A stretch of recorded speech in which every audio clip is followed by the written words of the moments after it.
नमस्कार, मैं डॉक्टर मनीषा चौरडिया, राजकीय स्नातकोत्तर महाविद्यालय प्रतापगढ़ में हिंदी के एसोसिएट प्रोफेसर और कार्यवाहक प्राचार्य हूँ। आज हम जानेंगे कि भाषा विज्ञान विज्ञान है। भाषा विज्ञान को कला की सीमा में नहीं रखा जा सकता।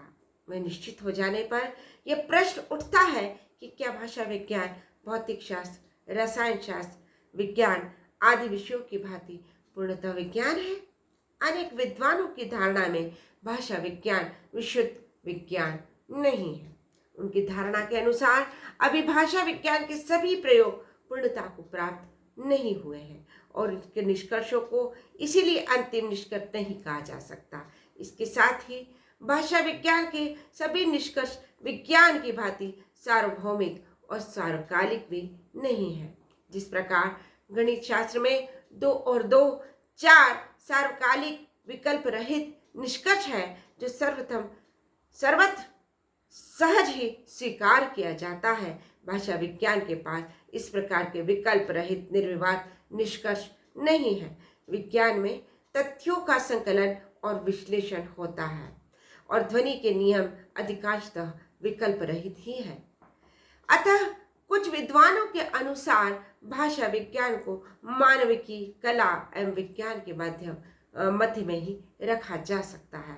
विचार करने पर हम देखते हैं कि विज्ञान की आज की दूरस्थ प्रगति में प्रत्येक विशेष ज्ञान अपने आगामी ज्ञान के सामने पुराना और अवैज्ञानिक सिद्ध होता जा रहा है। नित्य नवीन आविष्कारों के आज के युग में वैज्ञानिक दृष्टि से नित्य सूक्ष्म से सूक्ष्मतर और नवीन से नव्यतर होती चली जा रही है।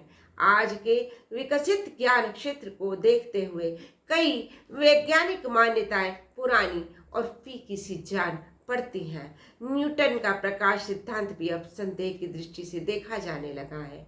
इससे सिद्ध होता है कि नूतन ज्ञान के प्रकाश में पुरातन ज्ञान भी विज्ञान के क्षेत्र से बाहर कर दिया जाता है। अतः विशुद्ध ज्ञान की दृष्टि से विचार करने पर भाषा विज्ञान को हम विज्ञान की ही सीमा क्षेत्र में पाते हैं।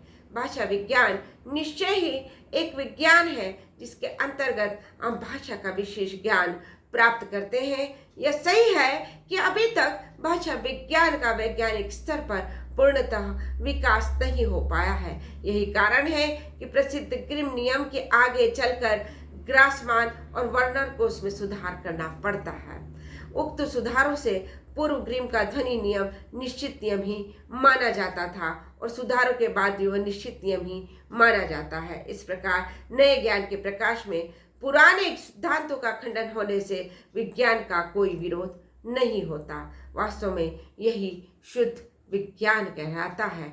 सन 1930 के बाद जहाँ वर्णनात्मक भाषा विज्ञान को पूर्ण महत्व प्राप्त हुआ, वहां तब से लेकर आज तक द्रुत गति से विकास हुआ है। जब से ध्वनि के क्षेत्र में यंत्रों की सहायता से नए नए परीक्षण प्रारंभ हुए हैं तथा प्राप्त निष्कर्ष पूरी तरह नियमित होने लगे हैं, तब से ही भाषा विज्ञान धीरे धीरे प्रगति करता हुआ विज्ञान की श्रेणी में माना जाने लगा है। विज्ञान की एक बड़ी विशेषता उसका प्रयोगात्मक होना है। अमेरिकी विद्वान ब्लूमफील्ड सन 1933 के बाद अमेरिकी भाषा वैज्ञानिकों ने ध्वनि विज्ञान एवं रूप विज्ञान आदि के साथ भाषा विज्ञान की एक नवीन पद्धति के रूप में प्रायोगिक भाषा विज्ञान का बड़ी तीव्रता के साथ विकास किया है।